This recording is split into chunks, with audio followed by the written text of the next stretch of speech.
Hi everyone, I hope you are all fine. I am Poliana Rocha and today we are going to talk about some reading strategies. Isso mesmo.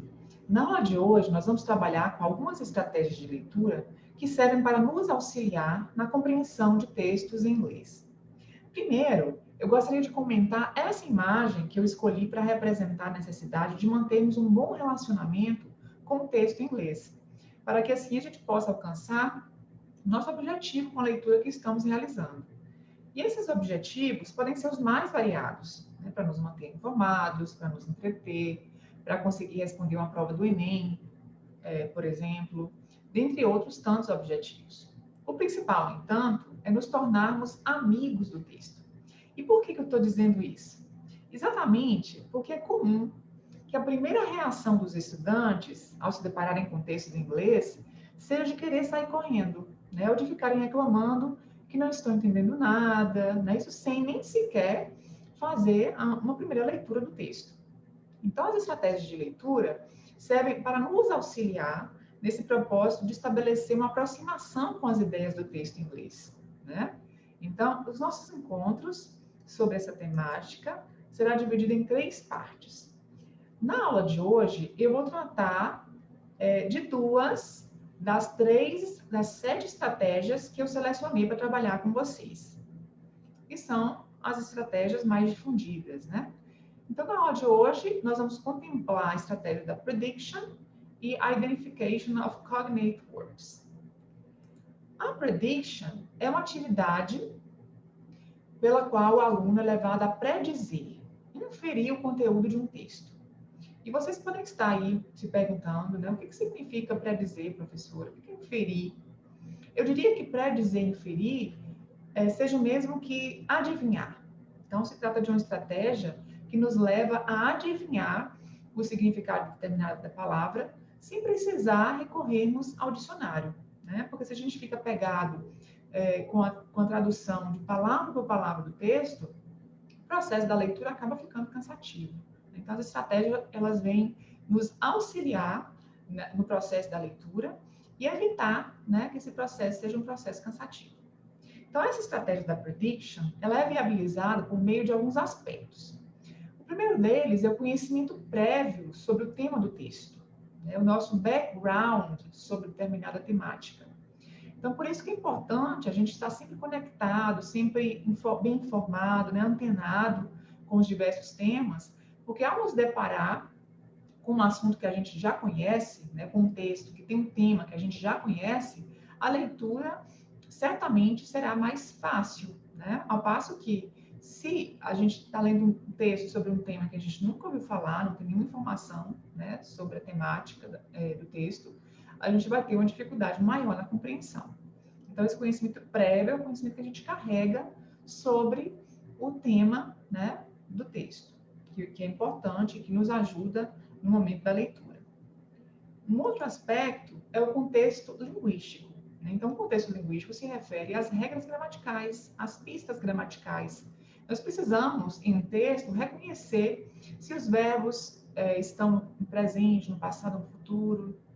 Né? A gente tem que entender como funciona a estrutura da língua para que a compreensão também seja facilitada.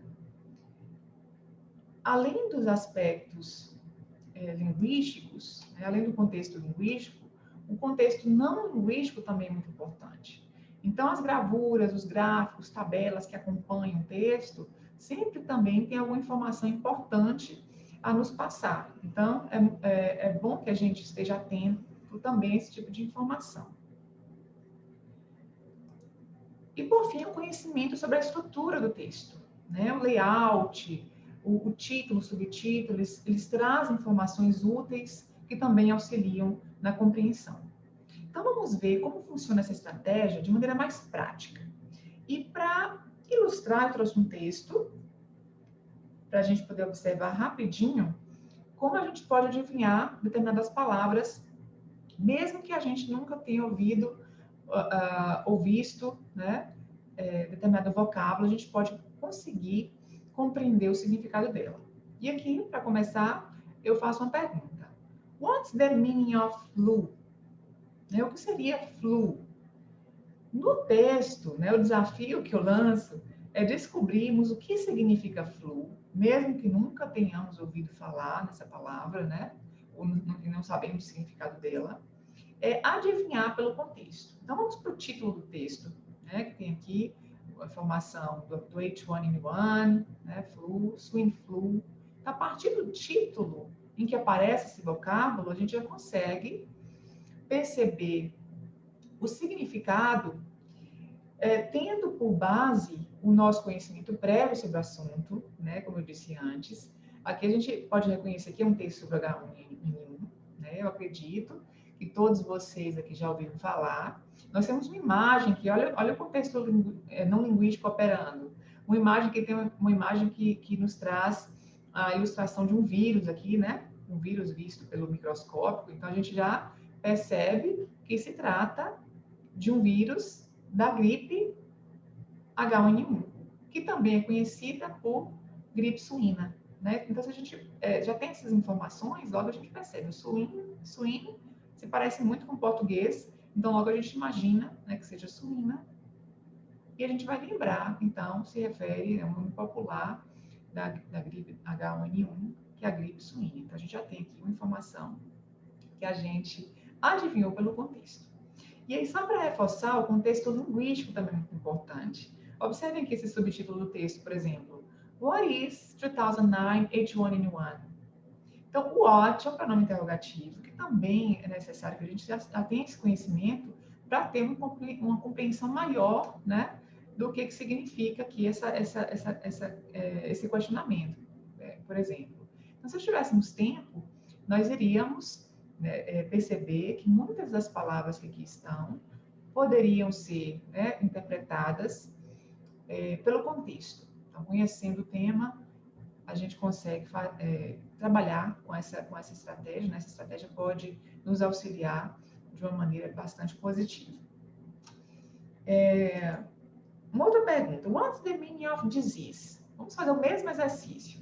A partir desse texto aqui que eu tirei do site da WHO, né, que é o World Health Organization, Organização Mundial da Saúde, sobre o coronavírus, nós vamos tentar descobrir o significado de disease.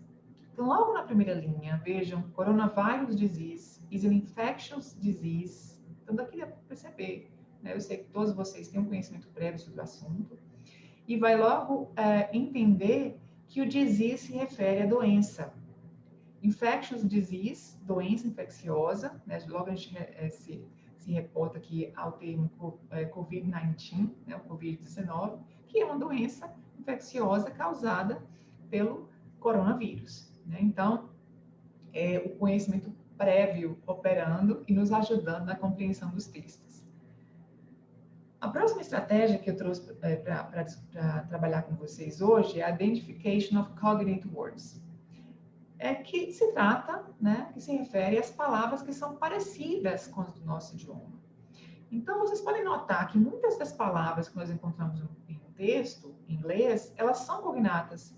E essas palavras cognatas são palavras de origem grego-latina, em que a forma escrita e também o significado são muito parecidos com os do nosso idioma, né, como eu disse.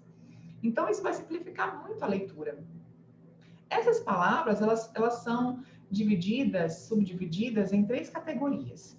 A categoria dos cognatos idênticos, que são aquelas palavras que são idênticas à do nosso idioma, como é o caso de radio, piano, hospital, hotel, sofa, nuclear, social, né, dentre outras. Salvo que alguns casos, né, como radio, sofa, camera, que não recebem o acento, como nossa língua. E isso se dá principalmente porque o inglês é uma língua que não é acentuada, né? São pouquíssimas, são raríssimas as palavras que aparecem acentuadas na língua inglesa. E essas palavras, normalmente, elas são derivadas, são originadas da língua francesa, né? Como a língua inglesa recebeu a influência da língua francesa em determinado período da história da formação da língua, então tem algumas palavras, mas são pouquíssimas.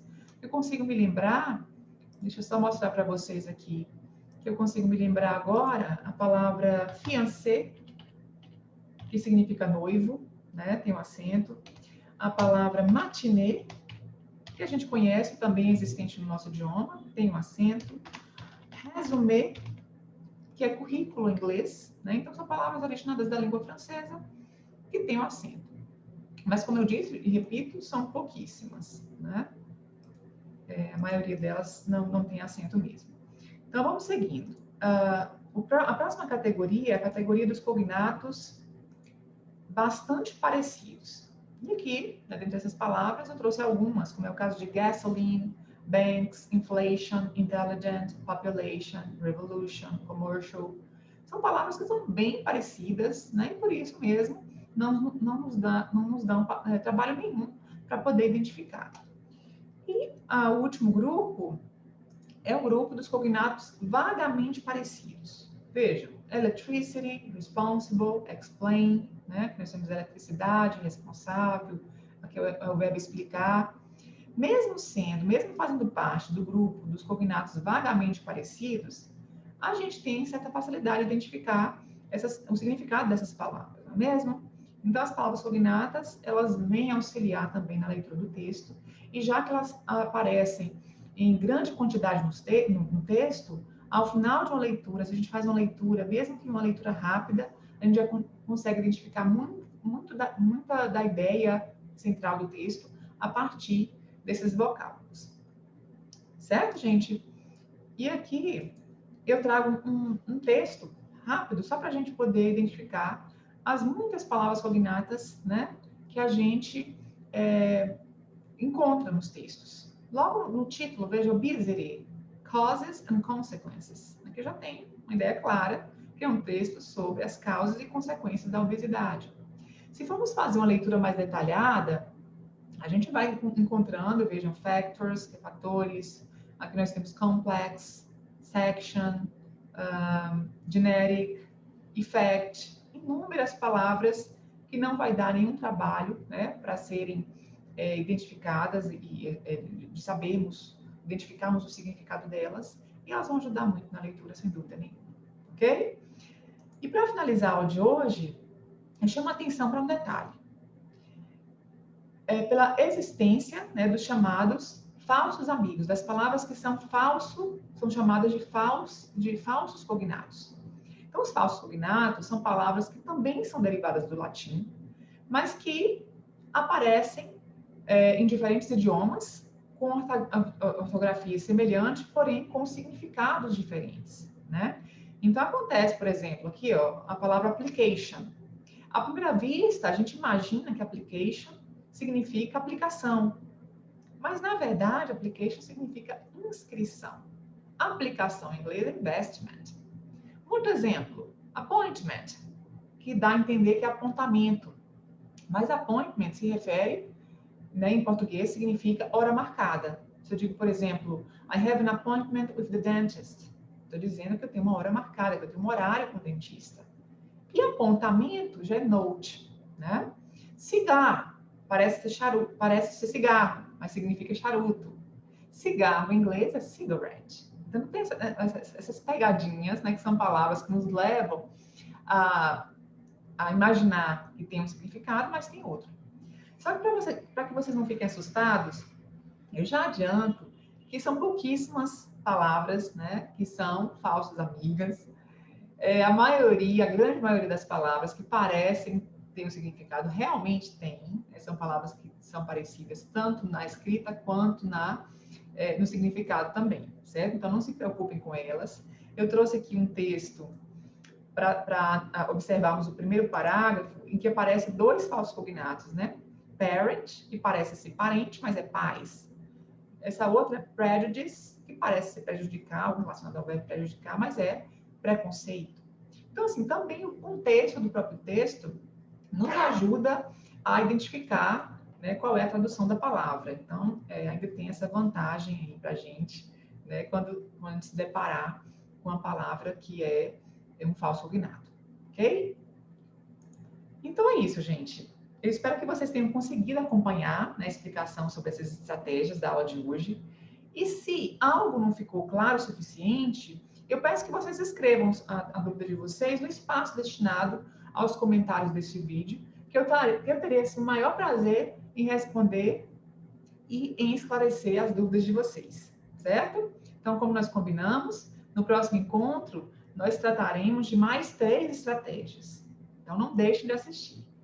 See you all next class. Bye, bye, guys.